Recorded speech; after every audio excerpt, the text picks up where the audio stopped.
Hi everyone, welcome back to my solo sessions. Earlier on in this project, Marcus Blunt, the British composer, very kindly wrote a beautiful piece called Solitude, which described his experiences during the lockdown.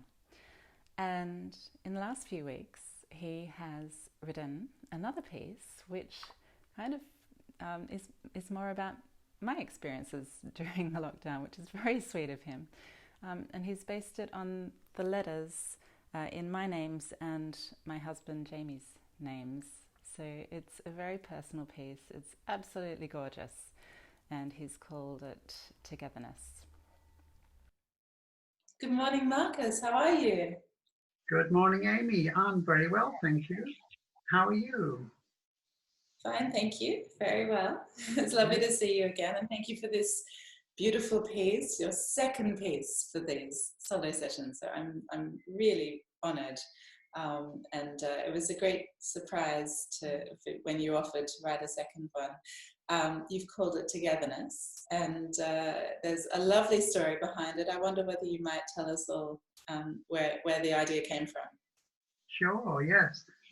Well, the first piece, of course, is called Solitude, and it really originated in a melody that just came into my mind one morning as I was waking up, and it just seemed to have good possibilities to be used for a woodwind instrument. So the saxophone was an ideal choice for it.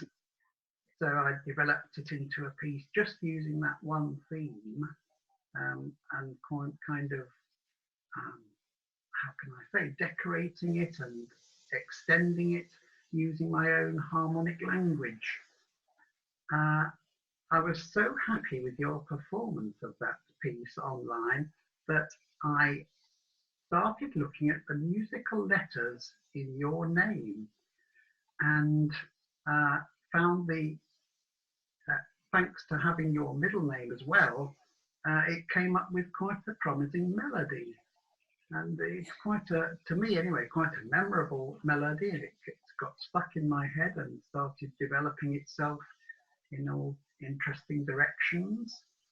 Then I found I needed another theme because it just wasn't going to be a long enough piece for what I felt I wanted to say in the music.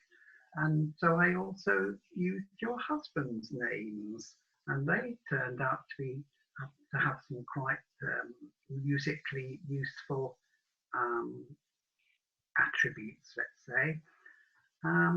So the middle section is his names, and then your names return for a final section. And I think at the very end, I refer to your husband Jamie's names again. So it's very much wrapped around your names. The problem with this kind of approach is it can sound as though it's an intellectual process, but it's got to be musical, obviously. It's got to be musically interesting. And that's the challenge which I find very fascinating with this sort of approach. I suppose it's a useful way of getting around the fact that inspiration doesn't strike very regularly. Like I said, with Solitude, the melody just came into my head, and that doesn't happen as often as any composer would like. So having this technique of using people's names, in a way, is a substitute for this, as it were, divine inspiration, which we would all love to be having as a continuous stream, but it just doesn't happen, of course. 1% inspiration, 99% perspiration, or whatever the saying is. Lovely. And the concept of writing a piece based on letters of the alphabet is very interesting. Something that, I guess musicians all study at music college, and we kind of understand. But I wonder whether you might just take us all a step back and explain how on earth do you write a piece of music based on letters from people's names?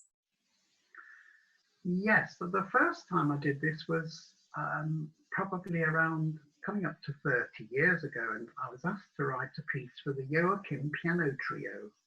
They commissioned a piece from me. They wanted it to have some sort of connection with Brahms or Joachim, and so I found that the name Brahms, all the letters of his name, Brahms, can be turned into musical letters. B in German notation is B flat. R is as in do re, so that becomes the letter D. A, obviously A. H in German notation is B natural. M is do re mi, so that's E. And then S in German notation is E flat. So all the letters of his name can be made into a melody, which I did.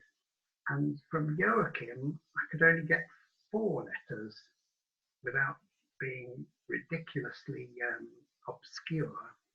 A, Joachim, A, C, H, and M, in the same way as I've just said for the name Brahms. And so I had these 2 melodies that kept returning and being developed, and I made a 10-minute piece out of it, and I called it A Celebration of Brahms and Joachim.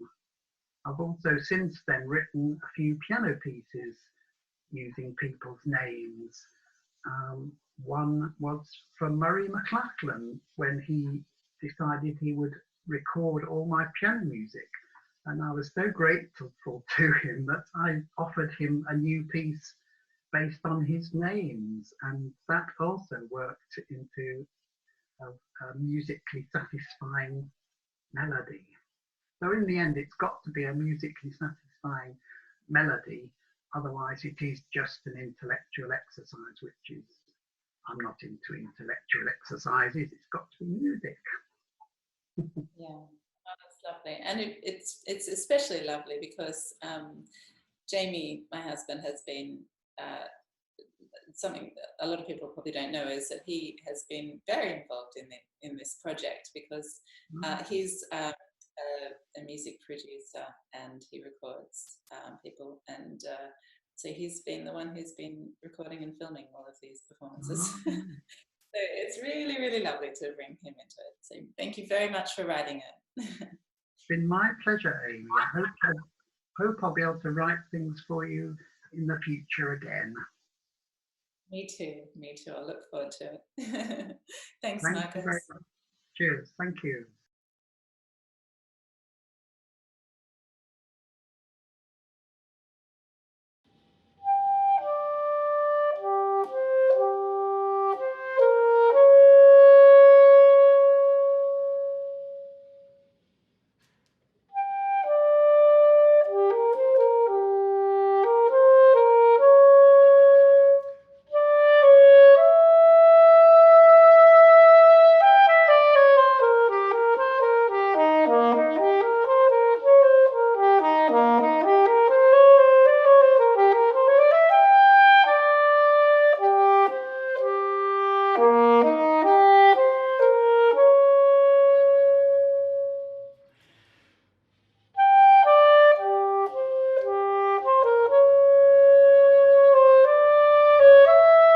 Thank you.